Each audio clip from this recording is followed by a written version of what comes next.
Perkenalkan, kami dari kelompok 2 akan memperkenalkan diri kami masing-masing. Saya Lexi Daniari. Saya Donald Gray. Saya Menur Pegang Inti. Saya Farlindo Mansus. Saya Ria Manyal Kurnia.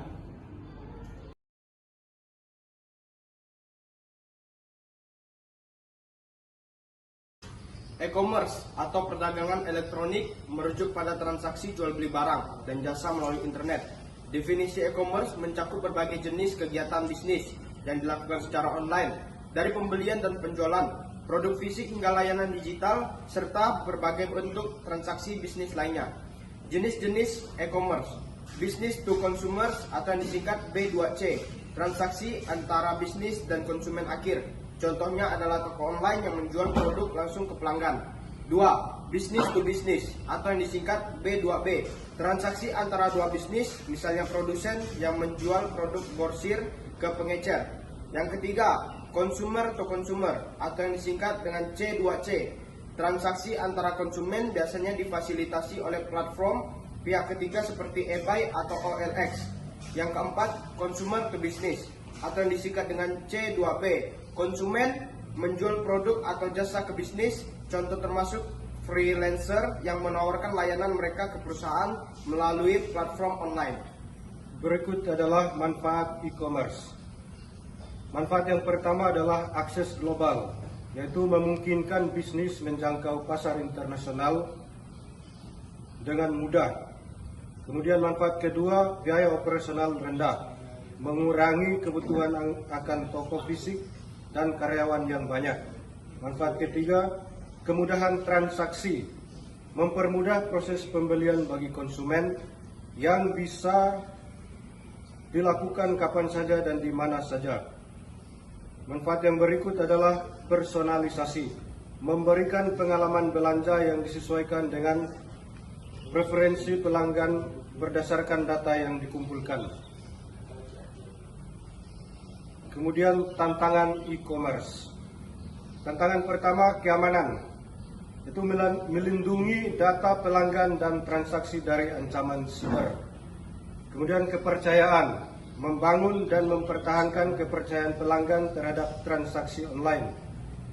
Manfaat yang berikut, tantangan yang berikut, logistik, mengelola pengiriman dan pengembalian barang secara efisien. E-commerce telah berkembang pesat dengan kemajuan teknologi dan semakin terintegritasnya internet dalam kehidupan sehari-hari. Menawarkan banyak peluang namun juga tantangan yang perlu diatasi untuk mencapai kesuksesan. E-commerce dalam hukum dagang mengacu pada regulasi yang mengatur aktivitas perdagangan yang dilakukan secara elektronik melalui internet. Hukum ini bertujuan untuk memastikan bahwa transaksi e-commerce dilakukan dengan aman, adil, dan transparan, melindungi hak-hak konsumen, serta mendukung perkembangan bisnis online. Berikut adalah beberapa aspek penting dalam e-commerce dalam konteks hukum dagang. 1. Perlindungan konsumen. Perlindungan konsumen dalam e-commerce mencakup hak-hak dasar seperti informasi yang jelas mengenai produk atau jasa, keamanan dalam transaksi, dan kebijakan pengembalian yang adil. Hukum juga mengatur bagaimana data pribadi konsumen harus dilindungi dari penyalahgunaan. 2. Kontrak elektronik. Kontrak elektronik adalah kesepakatan yang dibuat dan disepakati secara digital. Hukum mengakui validitas kontrak elektronik dan memastikan bahwa kontrak tersebut memiliki kekuatan hukum yang sama seperti kontrak tradisional. Ini mencakup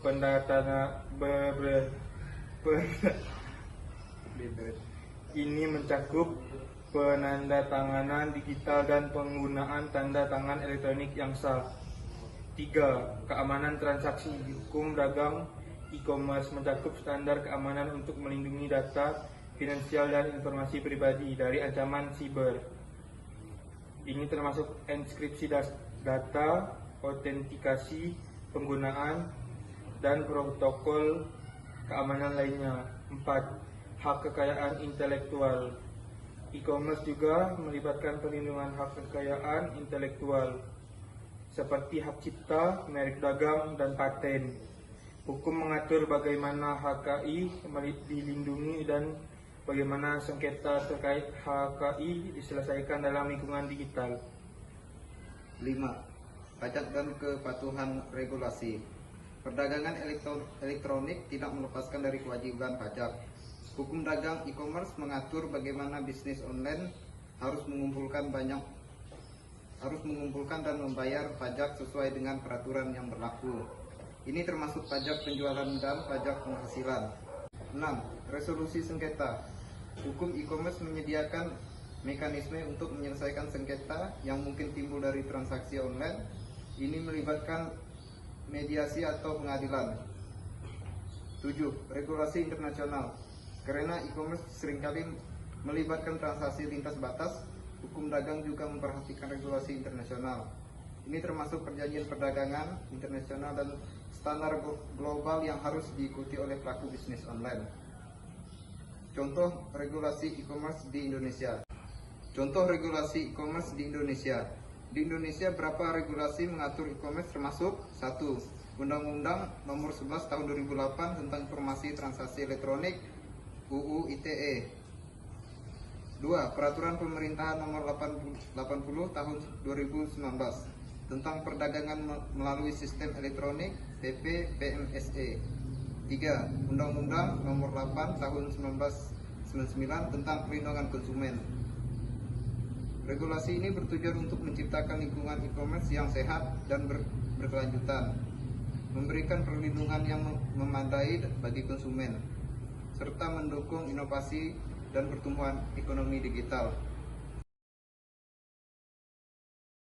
3. Dasar hukum e-commerce di berbagai negara dirancang untuk mengatur transaksi elektronik, melindungi konsumen, dan memastikan keadilan dalam perdagangan digital.